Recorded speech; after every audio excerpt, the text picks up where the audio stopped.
So this is Memphis Youth Mission, and right now we're interviewing the what is your founder, right? That's CEO. CEO. Okay, that's good to know. The CEO of My Cup of Tea. Uh-huh. So, Kara, could you tell us about the history of My Cup of Tea and how it got started? Happy to. Thank you. In 2013, my husband and I stopped going abroad for mission work and decided we really wanted to put our stakes down in Memphis, where we have both lived our entire lives. And Orange Mound was identified as, in our impressions, the most needy. And so we bought this house, and we thought we were called to be resourcing African American women who live in this community to learn secondary skills that might offer some of the fringes that a homemaker needs: cooking, sewing, doing laundry, gardening, things like that. And we enlisted a lot of our friends to come along and help because they wanted to make a difference in Memphis and didn't know, beyond tutoring young children, how they might really build relationships among a culture that we respect mightily but didn't feel that we had a great connection to. So that's what happened. But about a year or so in, we realized that most of the people that came to the door weren't looking for sewing how-tos. They were really looking for work. And so the opportunity to buy this little tea company came into our lives about the same time. And so we bought the tea company and began to hire these women that we were falling in love with and wanted to help. And so the original idea was that they would just pass through and we would build them a resume and they could go find stronger work opportunities out in the community. Transportation being what it was, there wasn't much of a chance to get out there. And we seemed to attract a lot of women that didn't have work experience at all. And so as we trained them, we realized that we really needed to keep them because the next wave we were going to have to train as well. And that takes time, and our little tea company was growing. So the short of it is we, over time, it probably had 30, 35 women come through that we've trained and hired for a period. We've lost probably half of those. Over some were employed as we had originally hoped, and some have fallen into harm's way, and COVID has attracted some to stay at home, unfortunately, and so right now we're at 15. We have 15 employees and one new intern. We're always looking for more because we do know that beyond the tea company we offer a wraparound resource here. All of our ladies become sisters to us, and so there's much more than just working for the tea company. Yeah, and so how does your faith inform what you do here on a daily basis? Oh, that's a good question. Daily we have devotionals, and once a week we have a Bible study that has a little more depth to it. We have lunch every day, and we toss around questions from theology to creeds to the Ten Commandments to the different faiths within the world and why we stick with Christ.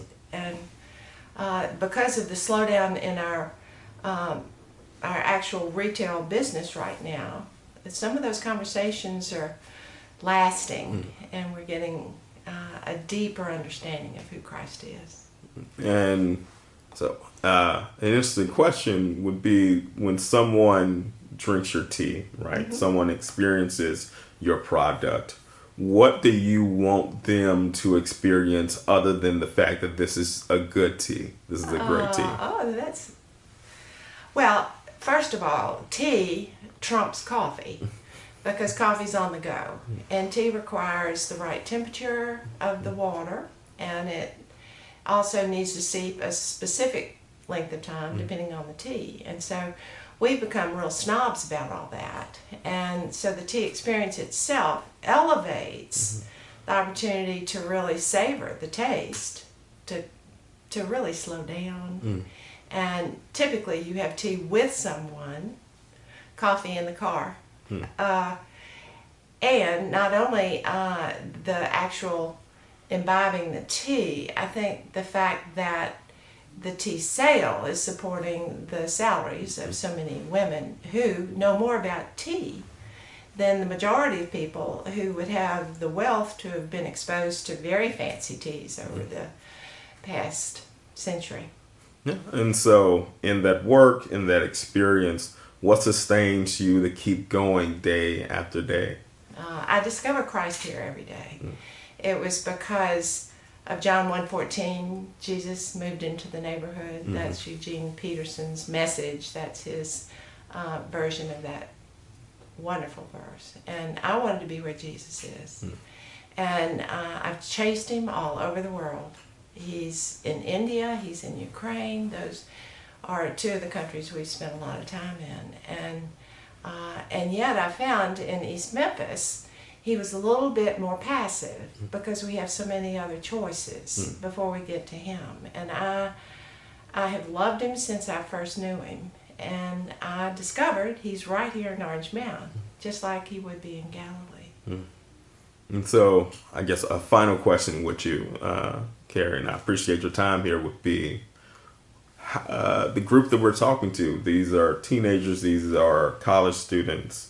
How would you challenge them? What would be your challenge to them as they move forward? Well, I think the only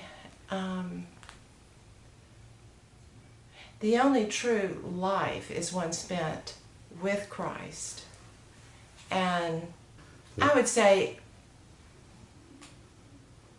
Jesus is so impassioned and has told us by his own example as well as in Scripture that true religion is to care for the orphans and the widows and the sick. And if I want to reflect him and know him in a more beautiful way, I need to be about the things he would be about. And so being immersed shoulder to shoulder with people who are sick, widowed, orphaned, and letting him be the middleman has given us just a joy of living whatever lives we have left. Now we do, it's not all summertime around here. We do have struggles, lots, and we have a lot of wraparound going on that opens up all kinds of worms in the can. But we weren't experiencing that depth of relationships in this beautiful culture. I mean, we would read about it, hear about it, throw money at it, but we weren't bleeding. And so now we do, and it's been rich.